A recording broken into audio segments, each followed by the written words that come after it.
Bonjour à chacun et chacune de vous et encore une fois, merci d'être du rendez-vous.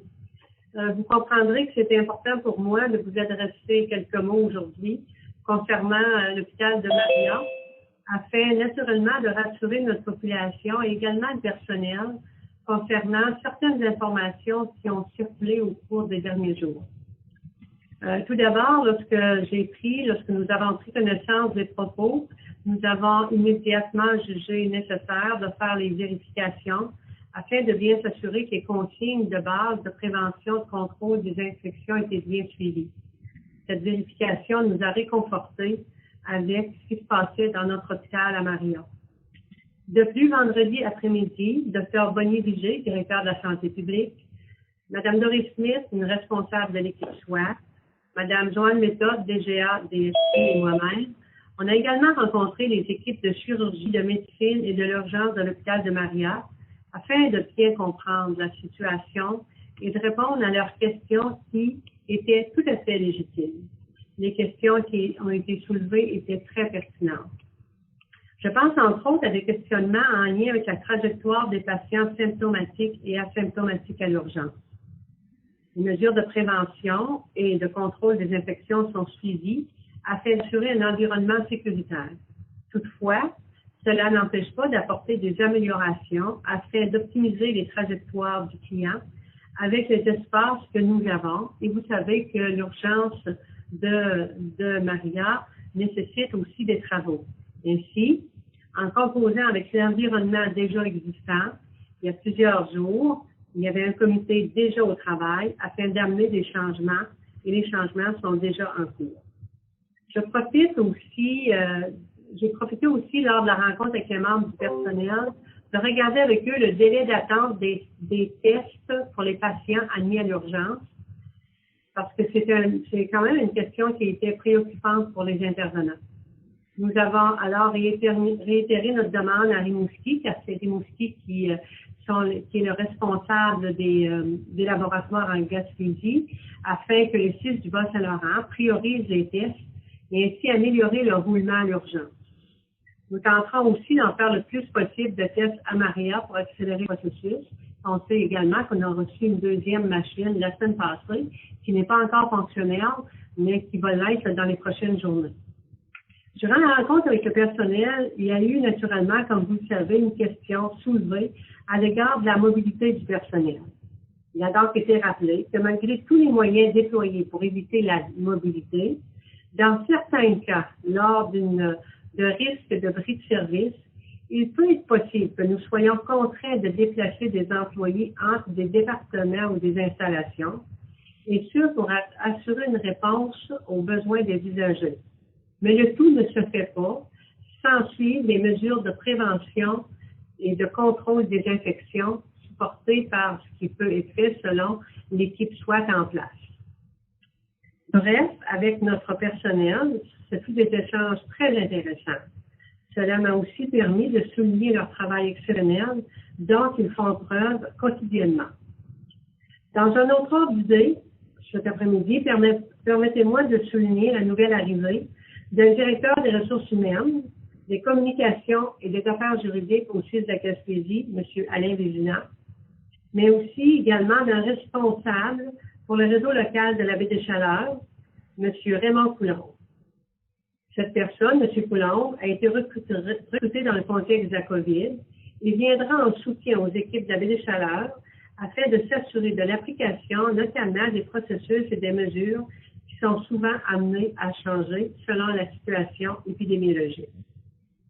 Permettez-moi également de revenir sur l'annonce de notre ministre des Régions, Mme Marie-Ève Proulx, qui vient de faire l'annonce tantôt du projet de réaménagement et de modernisation de l'urgence de l'hôpital de Maria.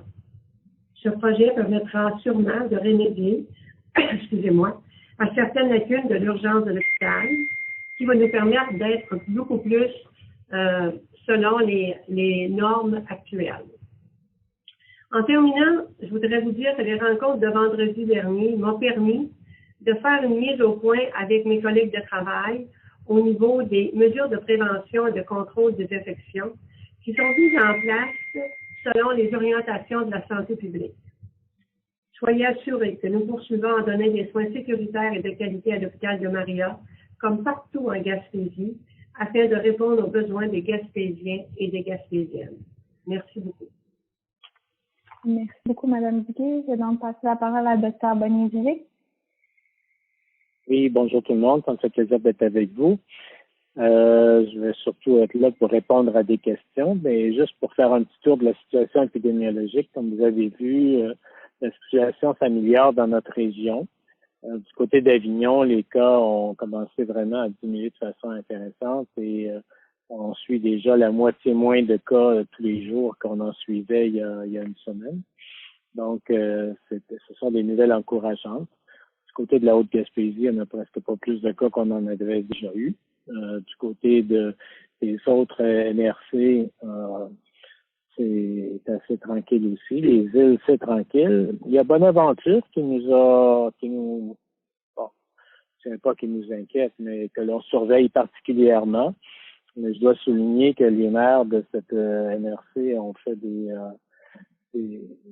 la communication auprès de leurs citoyens et de leurs citoyennes pour les encourager à respecter les mesures de base, leur rappeler, entre autres, là, qui est quand même important dans la situation actuelle, que si jamais on a quelques symptômes, qu'on n'attende pas trop longtemps avant d'aller se faire tester, parce que pendant le temps qu'on attend, on peut transmettre le virus à d'autres personnes. Alors, c'est peut-être ça qui explique que dans certains endroits, dans Bonaventure, on a des cas qui continuent à grimper un tout petit peu.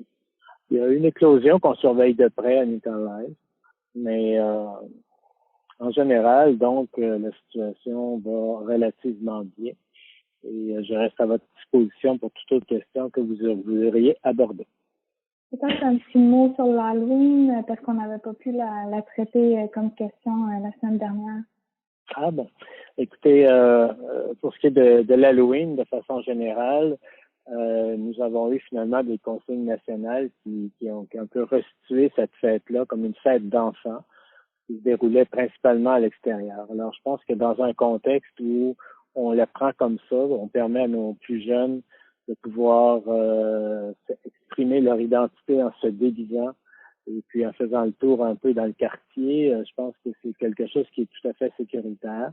Les balises sont que les enfants devraient se promener en famille en évitant des trop gros groupes, là. Alors, et puis que les parents les accompagnent et que la distribution se fasse à distance de 2 mètres. Et puis là-dessus, ben, il y a des petits trucs qui ont été donnés. Les gens qui veulent donner des bonbons ou des friandises quelconques, le fassent en préparant d'avance des petits sacs individuels que les enfants pourront eux-mêmes prendre dans un panier ou une citrouille que vous avez mis sur votre perron. Ou encore, vous pouvez leur passer des petits sacs avec un balai de sorcière avec un crochet au bout, là, pour rester toujours à 2 mètres des jeunes. Alors, je pense que dans ce sens-là, la fête peut avoir lieu, puis elle peut être très amusante et créer des beaux souvenirs chez les enfants. Malheureusement, pour les plus grands ados puis les adultes, il n'est pas question de faire de fête comme telle, de party d'Halloween. Là, ça, il va falloir remettre ça à l'année prochaine parce que le risque, évidemment, de rassemblement est toujours très élevé. Alors, sinon, je souhaite un bel Halloween à tous nos enfants. Merci. On va pouvoir commencer la période de questions. Donc, on va commencer par deux questions par journaliste, puis après, on verra pour la suite. Donc, Simon Gamache-Fortin. Question pour Dr. Bonivier au niveau des couleurs. Il y a toujours 3 municipalités en rouge. Est-ce que la situation s'est améliorée pour qu'il y ait changement de couleur et est-ce que d'autres secteurs de la Gaspésie pourraient changer de couleur? Il y a eu une amélioration notable dans les 3 municipalités qui sont en rouge actuellement. Et si la situation continue de bien évoluer, il se pourrait bien qu'on revienne à l'orange avec ces 3 municipalités-là. Il y a eu des discussions aussi avec les maires, les préfets, les dirigeants des 6 là, pour que peut-être on permette à des municipalités qui ont presque pas de cas, là, comme par exemple les îles ou la Haute-Gaspésie, de prendre une couleur jaune. Comme je vous l'ai déjà expliqué, c'est des choses que je ramène au niveau national, mais c'est vraiment le gouvernement qui décide des niveaux d'alerte de chaque région et sous-région. Alors, c'est certainement quelque chose qu'on va discuter au niveau national. Merci beaucoup. Merci. Isabelle Danfous. Oui, bonjour, Madame Duguay. Donc, la première question que j'ai, c'est, j'aimerais savoir c'est qui est responsable de l'équipe SWAT? L'équipe SWAT relève directement de moi, de la PDG. Donc, on a 5 personnes, mais il y a aussi des médecins dans chaque, dans chaque réseau local qui fait partie de l'équipe SWAT. Mais les infirmières de prévention des infections relèvent de moi et de Mme Métos, la DGA DSI, là, sur le terrain. Et qui sont les infirmières? Pardon? Qui sont les infirmières là, en prévention des infections? 5 infirmières. Au niveau de l'équipe SWAT, là, on a Mme Doris Smith et Mme Lovia Castillo qui est dans la baie des Chaleurs et Côte-de-Gaspé. On a pour Rocher-Percé et la Haute-Gaspésie, on a France Duguay, Stella Traverse et Louise Landry. Et France Duguay, c'est votre part? Oui, oui. Est-ce que les infirmières de prévention des infections ne font pas partie de l'équipe SWAT, par contre? Ils sont là pour assurer la vigie dans le quotidien. Donc là, si je comprends, Doris Smith, Lauria, j'ai pas bien compris le nom. Là, mais... Lovia. Lauria, c'est quoi le nom de famille? Lovia, V-I-A, Castillo. Castillo. Et Madame France Duguay, ensuite Louise. Et l'autre, est-ce que ce sont des gestionnaires? Non, ce sont des gens qui sont sur place pour assurer la vigie clinique, pour travailler en collaboration avec les infirmières de prévention des infections et les gestionnaires sur place, pour mettre en place les orientations du ministère et en étroite collaboration naturellement avec la santé publique. OK. Et comment ces postes-là ont été octroyés à ces infirmières-là? Ce ne sont pas des postes, ce sont vraiment des emplois COVID. Là, ça a un commencement puis ça a une fin. Ce ne sont pas des postes, ce sont vraiment des personnes qui ont accepté de nous prêter main forte durant la COVID. Donc, ce sont des emplois qui ont été donnés par des contrats gré à gré, à vrai dire? Non, ce ne sont pas des contrats à gré, ce sont du personnel COVID, comme l'ensemble de notre personnel qui a été embauché dans le contexte COVID. Donc, c'est vraiment des employés COVID. Et des appels d'offres ou des... Donc, ce sont des employés COVID qui ont été sélectionnés de par leur expertise clinique. OK. Donc, vous avez sélectionné ces employés-là par rapport à leur expertise clinique. Si vous on a fait appel pour en avoir d'autres, entre autres dans la baie des Chaleurs, mais on n'a pas réussi à recruter personne dans la baie des Chaleurs pour faire partie de l'équipe SWAT. Et comment ça que vous n'êtes pas capable de recruter quelqu'un dans la baie des Chaleurs pour faire partie de l'équipe SWAT? Vous savez, pour faire partie d'une équipe SWAT, ça prend une expertise certaine au niveau de la prévention des infections et ça prend l'intérêt des personnes également. Donc, les deux ingrédients doivent faire partie de la solution.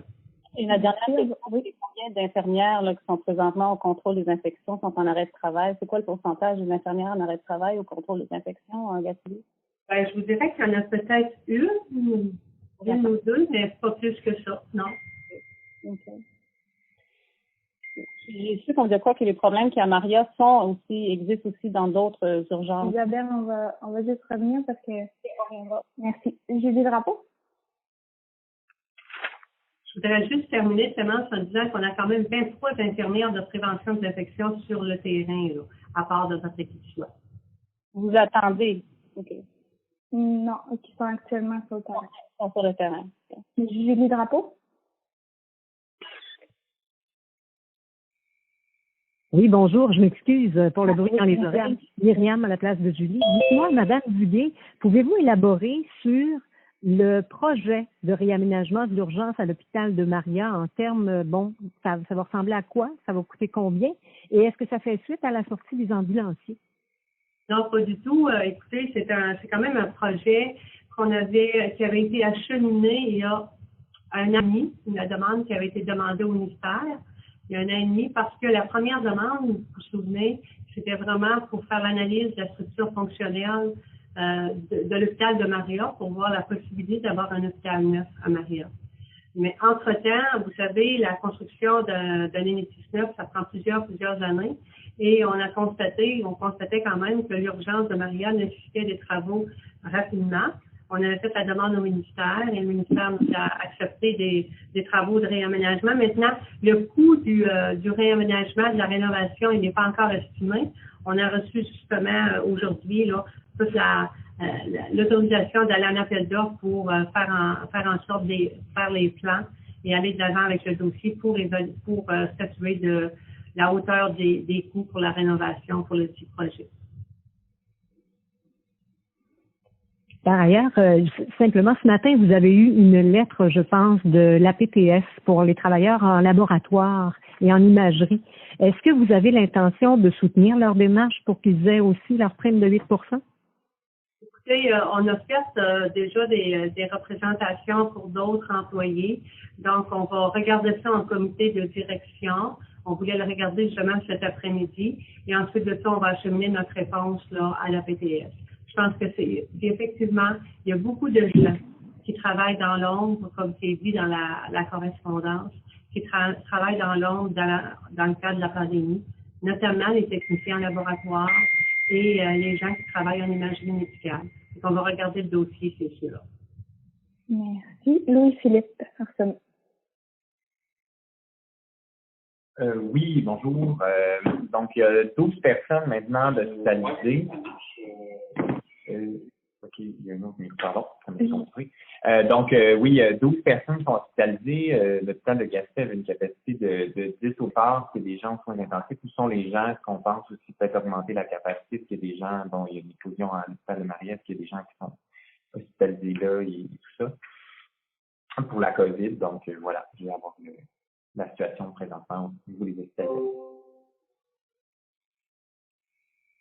Et en tout cas, au niveau des hospitalisations, là, nous avons 7 personnes hospitalisées à Gaspé actuellement. Pour le centre de Maria et de Chandler, de l'information que j'ai, là, à moins qu'il y ait une autre information, nous n'avons pas de personnes hospitalisées. Il en manque 5. Nous avons 7 personnes actuellement hospitalisées. C'est le comité de presse de 12. Peut-être, il faudrait faire validation, mais peut-être à l'extérieur de la région, en fait. Mais dans la région, il y en a 7. Peut-être que c'est aux soins intensifs à ce moment-là. Est-ce qu'il y avait une deuxième question pour Louis-Philippe? Non, ça va, merci. D'accord. Roxane Langlois?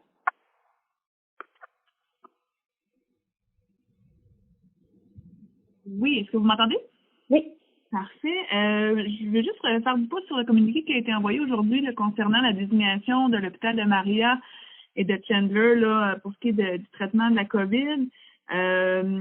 Si les places sont pas pleines à Gaspé, pourquoi on désigne 2 nouveaux hôpitaux? Est-ce que c'est en lien avec les prévisions de plus d'hospitalisation? Pourquoi avoir fait ce choix-là? Je ne comprends pas en ce moment.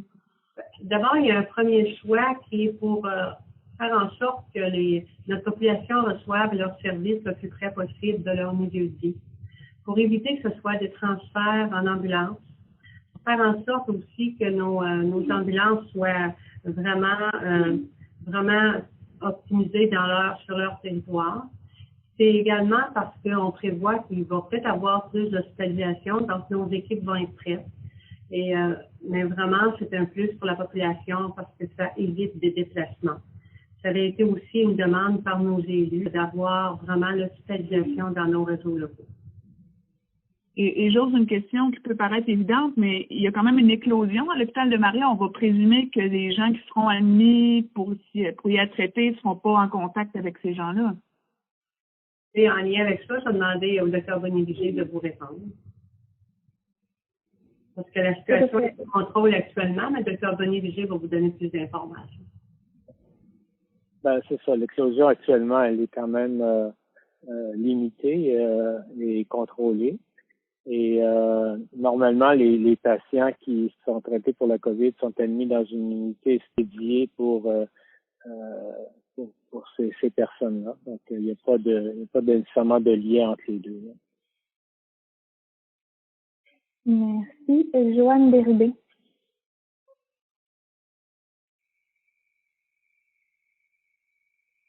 Oui, m'entendez-vous? Oui. Oui. Alors, je me demandais, moi, si La rencontre que vous avez eue vendredi dernier avec le personnel de l'hôpital de Maria, pensez-vous que ça va régler tous les problèmes qui ont été, mettons, dénoncés par les employés? Quels changements pensez-vous qu'ils vont être apportés, qui vont rassurer les employés? Et croyez-vous que ce type de problème-là, vous allez le rencontrer dans d'autres hôpitaux? Par rapport à votre question, je dirais que ce qui a été ramené, c'était une perception de la situation et il y avait beaucoup d'inquiétudes et d'anxiété qui étaient autour des situations. Et dans ce contexte-là, qu'on a jugé important de les entendre et que j'ai été accompagnée du docteur Bonivisé, l'infirmière de prévention des infections de l'équipe SWAT, pour répondre à leurs questions. Donc, la majorité des situations qui nous ont été présentées, déjà, les mesures étaient en place. Donc, il n'y avait vraiment pas de problème à cet égard-là. Pour d'autres questions où, par exemple, il pouvait y avoir des problèmes, à ce moment-là, des problèmes, je vous dirais que ce n'était pas des problèmes, je ne suis pas majeure, mais du moment que ça nous est adressé, à ce moment-là, on regarde comment on améliore la situation. Et à ce moment-là, les gens, les gestionnaires en place ont pris la situation en main. Puis, il y avait quand même une situation au niveau du délai d'étiquetage qui nous a été adressé, le délai des réponses d'analyse. Donc, ça, nous, on l'adresse directement à Rimouski, puis on travaille à cet égard-là.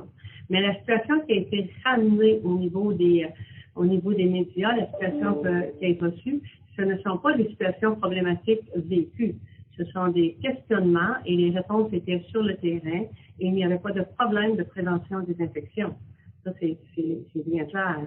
Donc, la rencontre, elle a permis aux gens de nommer leur inquiétude. Ça nous a permis que les gens qui ont les réponses cliniques ont pu répondre. Et il y a des gens qui restaient même suite à la rencontre avec des craintes. Puis ils peuvent demeurer avec des craintes. Écoutez, le COVID-19, c'est vécu de façon différente pour tout le monde, mais nous, on suit les règles de la santé publique et de l'UNESPQ. Donc, c'est dans le cadre de la mesure des préventions des infections. C'est dans ce contexte-là. Mais c'était pas... je considère que c'est important de le dire pour rassurer la population. La prévention des infections à Maria est excellente. Et est aussi excellente que ce qui se passe à Chandler, à Saint-Anne-des-Monts et qu'à Gaspé. Donc, on n'a pas crainte de recevoir des soins à l'hôpital de Maria. Mais je ne dis pas que le COVID-19 n'existe pas. Je dis qu'il y a toutes les mesures de prévention des infections sont mises en place dans le contexte environnemental qu'on connaît. OK. En question complémentaire, vous n'avez pas l'impression que toute la tension qui existe actuellement entre les syndicats du CIS, ça ajoute à cette inquiétude-là? On a l'impression que cette tension-là, finalement, ajoute à la difficulté de gérer la COVID, ajoute aux craintes dans la population, ajoute aux craintes au personnel. Vous n'avez pas un problème supplémentaire sur les bras? Je trouve que ce que vous amenez est tout à fait pertinent et je vous remercie de l'amener. Tout à fait. Déjà, de gérer toute la situation pandémique qu'on a gérée COVID-19 avec notre personnel qui a travaillé tous les jours à combattre ce virus-là, je vous dirais que c'est un défi important pour l'ensemble du réseau au Québec. On a besoin de la collaboration de tout le monde. Je vous dirais qu'on a la collaboration de l'ensemble de nos syndicats.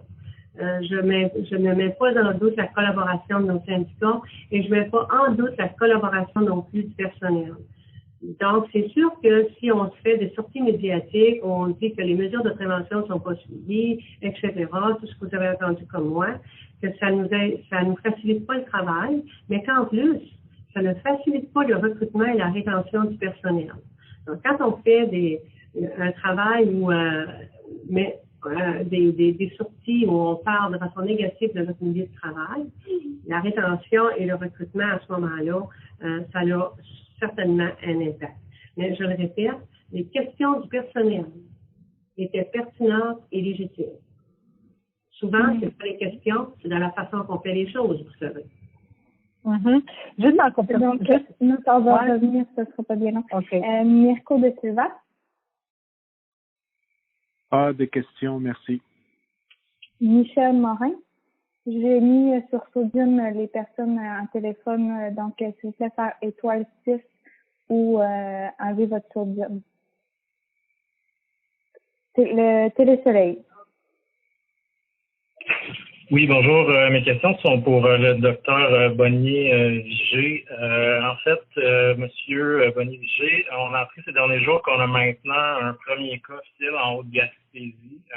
Compte tenu de la situation des MHC voisines, croyez-vous que le nombre de cas en Haute-Gaspésie est sous-estimé? Non, je ne le croirais pas. Il y a toujours des cas asymptomatiques là, qui peuvent se faufiler dans la population. Le virus, on le sait, est un peu sournois puis profite parfois de transmission à bas bruit pour pouvoir éclater éventuellement. Mais ce qu'on a appris de ce virus-là, c'est qu'il y avait un comportement qu'on appelle en termes épidémiologiques, un comportement stochastique, c'est-à-dire qu'il n'a pas un comportement qui ressemble à celui de l'influenza, où la transmission est relativement linéaire. Les gens qui ont la maladie la transmettent à d'autres qui font la maladie, etc. Ce virus-là a tendance à fonctionner par un peu des sauts, des explosions. On l'a vu dans le temps parce qu'on a eu une première vague suivie d'un été où il n'y avait vraiment pas. Et puis, tout d'un coup, du jour au lendemain, ça a explosé dans 3 petites municipalités. En tout cas, relativement petites par rapport aux autres municipalités du Québec. Là.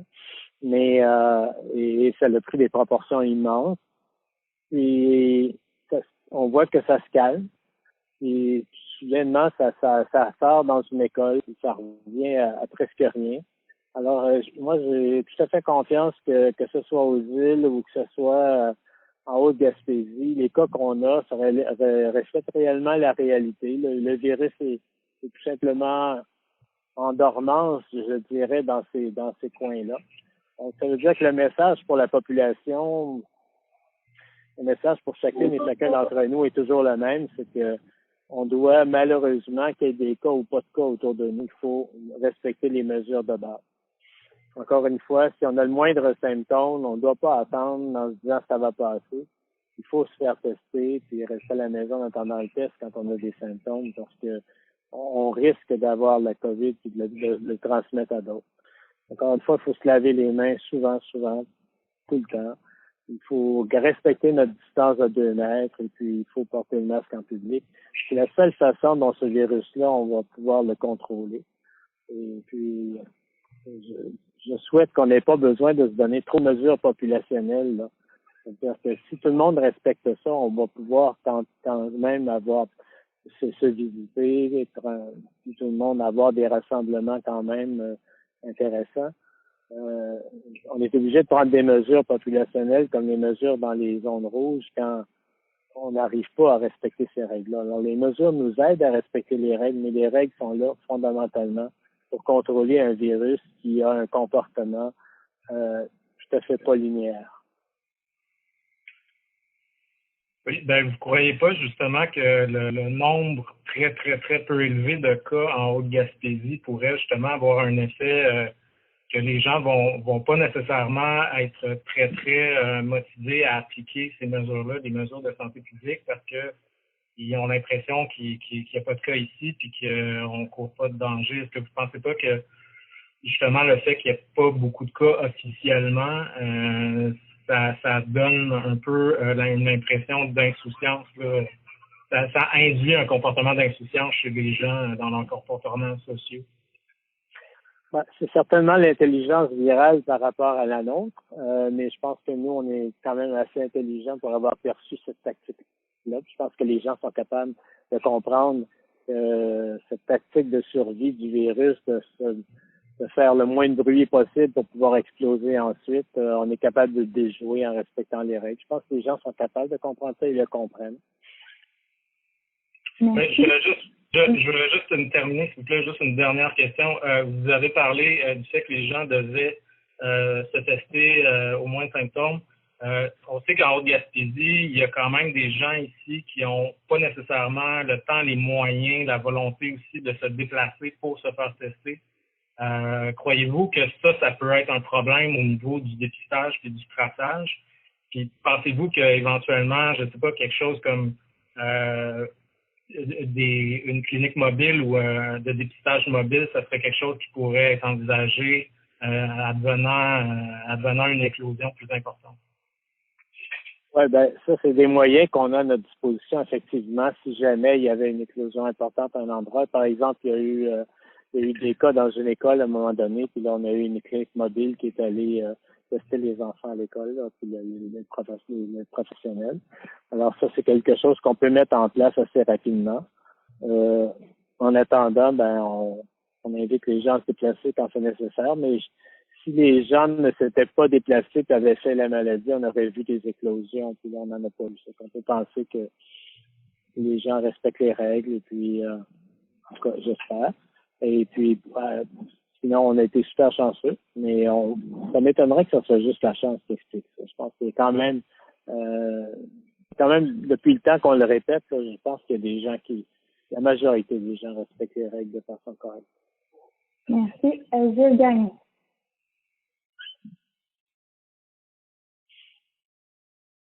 Gilles Gagné. Donc, Michel Morin, si jamais les personnes qui sont par téléphone ne peuvent pas s'enlever sur Zoom, vous pouvez me transférer là, vos questions par texto, puis je les poserai. Puis sinon, on va accélérer aussi le processus. Donc, on prendrait 3 à 4 dernières questions. Donc, une question à vous poser, Mme Duguay, puis M. Bonnier-Vigier, là, au mois de septembre, le 2 octobre, à vrai dire, vous avez reçu une lettre par rapport à des problèmes là, à l'unité COVID à l'hôpital de Sainte-Anne-des-Monts. L'unité a été fermée et les 3 lits là, qui servaient aux soins des usagers ayant des symptômes là, ont été déplacés à l'étage multi-clientèle. Donc, ce que j'entends, c'est que les problèmes qu'il y a eu à l'hôpital de Maria, il y a des problèmes semblables à Sainte-Anne-des-Monts, à Gaspé. Donc, est-ce que vous avez corrigé le tir par rapport à ça? Et en deuxième lieu aussi, est-ce qu'il y a une zone froide dans les urgences en Gaspésie? Est-ce qu'il y a une zone froide? Parce que pour l'instant, ce que j'entends, c'est qu'on est en zone tiède et chaude à l'urgence. Là. Écoutez, vous avez plusieurs questions dans votre interrogation. Là. D'abord, je vais vous dire qu'on n'a pas une configuration environnementale semblable partout. C'est pas la même chose et on n'a pas non plus, on peut pas les gérer de façon similaire. Donc, il faut avoir une approche de gestion en fonction de la situation environnementale et également en fonction vraiment des ressources humaines. À Sainte-Anne-des-Monts, on a une situation particulière. On a travaillé avec l'équipe SWAT et avec l'équipe SWAT et les médecins qui font partie de l'équipe SWAT. Et également, on a pu, avec les médecins, faire en sorte qu'on avait une unité COVID, mais qui était vraiment une zone, si on avait besoin, une zone tiède, et c'était pas avec la zone froide. Du côté, je vous dirais, du côté des urgences, pour les urgences, partout, on a des urgences plutôt tièdes, non pas rouges et non pas froides. Et la trajectoire est définie avec les cliniciens. Donc, c'est les gens qui sont sur place avec l'équipe SWAT, avec les infirmières de prévention, avec les médecins, qui définissent la trajectoire du client. Donc, mais ce qui est important de retenir, toutes les règles, les orientations de la santé publique sont suivies et on les adapte à notre milieu, à notre environnement, mais sont tous suivis. Et on peut pas comparer.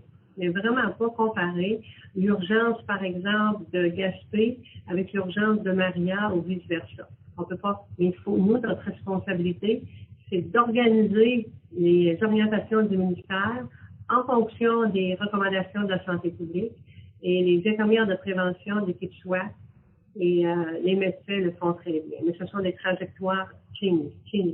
Donc, à vrai dire, évidemment, ça ne sera pas bien long. Il y a des journalistes qui n'ont pas eu encore le droit de parole. Donc, une demande de Richard O'Leary qui demande le labo à Gaspé est-il opérationnel? Oui, le labo à Gaspé est opérationnel. Ils ont reçu leur petit appareil, je crois que ça fait une semaine et demie, mais il est opérationnel actuellement.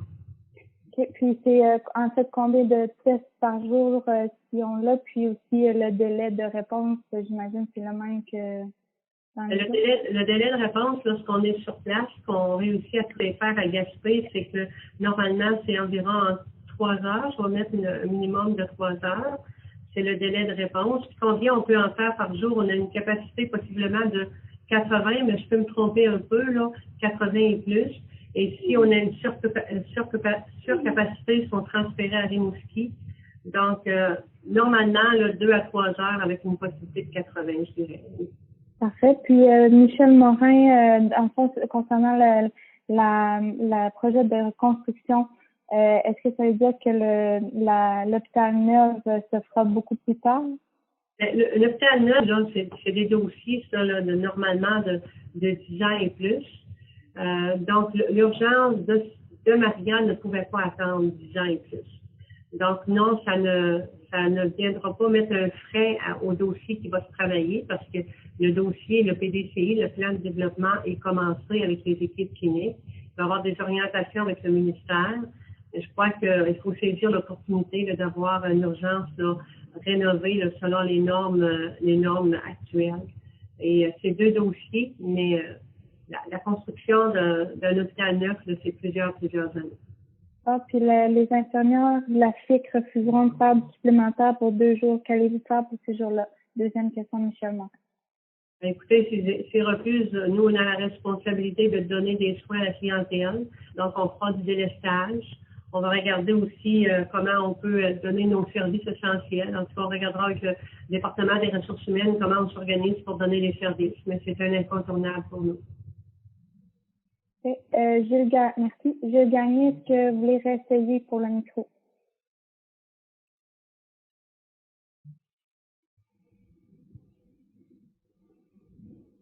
Non, OK. Bon, je vais alors avancer. Donc, une dernière question. Oui, Clémence, tantôt j'avais une autre question, toujours concernant ce qui s'est passé avec les employés à l'hôpital de Maria. Vous avez parlé tout à l'heure, Mme Duguay, d'impressions, mais ça a été plus que des impressions parce qu'il y a eu des éclosions. Il y a eu des éclosions au CHSLD aussi, à l'hôpital de Maria. Donc, il y avait comme une crainte. Vous ne croyez pas que ça allait plus loin? C'est juste des impressions, notamment quand on regarde le communiqué aujourd'hui publié par Marie-Ève Proulx qui fait état, justement, dans le communiqué de circulation croisée à l'urgence. Alors, il y avait, on peut comprendre que les installations, en tout cas, peut-être posaient problème. J'ai comme l'impression que vous avez rassuré, mais il y a des changements qui vont venir seulement quand l'urgence va être fait ou réaménagée ou puis en attendant, les gens doivent s'arranger. C'est un peu ça qu'on comprend, là. Je vous remercie de revenir parce que je me suis vraiment mal fait comprendre. Merci beaucoup de revenir pour me permettre de préciser. Écoutez, ce que je disais, c'était il y avait une partie de perception dans le sens que les mesures de prévention n'étaient pas suivies, mais les mesures de prévention étaient suivies. Mais j'ai aussi dit qu'il y avait eu des questionnements très légitimes. J'ai aussi dit qu'il devait y avoir des améliorations. Et j'ai aussi parlé qu'il y avait des travaux qui étaient commencés pour la trajectoire à l'urgence, qui étaient commencés là il y a 2 semaines avec des équipes cliniques pour définir les premiers travaux qu'on devait faire. Donc, la trajectoire de l'urgence de Maria. Lorsque tu arrives, tu croisais des gens en clinique externe. J'ai aussi dit que lorsqu'on faisait le croisement, on prenait les mesures de prévention des infections pour passer, mais c'était pas suffisant. Et c'est là qu'on est en train de faire des travaux et on peut pas attendre non plus une nouvelle urgence là, pour le faire. Actuellement, les travaux sont en cours. Donc, oui, il y a une question. Souvent, on est dans le travail puis on pense qu'on ne suit pas assez les mesures de prévention. Le Dr Bonnier-Vigier a donné les réponses au personnel la semaine passée. Les réponses ont été, je vous dirais, confirmées par la science. Il nous reste une partie qui est à travailler, qui est à améliorer, comme je le disais, et que les questions du personnel étaient légitimes. Donc, c'est important de recontexter. Merci. Donc, on va devoir mettre fin au point de vue. Je m'excuse, je voudrais rajouter quelque chose. Oui. J'aimerais lancer un appel, là, si vous le pouvez. On a besoin d'infirmières pour l'équipe SWAT. Ce sont notamment dans la baie des Chaleurs, on aurait besoin d'au moins 2 à 3. C'est que je lance l'appel, encore une fois. L'équipe SWAT, ce sont des infirmières chevronnées qui ont de l'expertise, soit en prévention des infections ou en gestion. La plupart, toutes nos infirmières actuellement, ce sont des infirmières qui sont retraitées, ce sont des emplois temporaires. Donc, si vous connaissez des gens dans la baie des Chaleurs qui répondent à ce profil-là, on a déjà lancé l'appel, mais on n'a pas reçu de réponse. Mais je le lance encore une fois, c'est aussi vous dire que dans la baie des Chaleurs, l'équipe PCI, là, ce sont des infirmiers, des infirmières et des médecins qui en font partie. Donc, c'est important de savoir que c'est les gens sur le terrain qui travaillent à améliorer les situations qui nous sont présentées.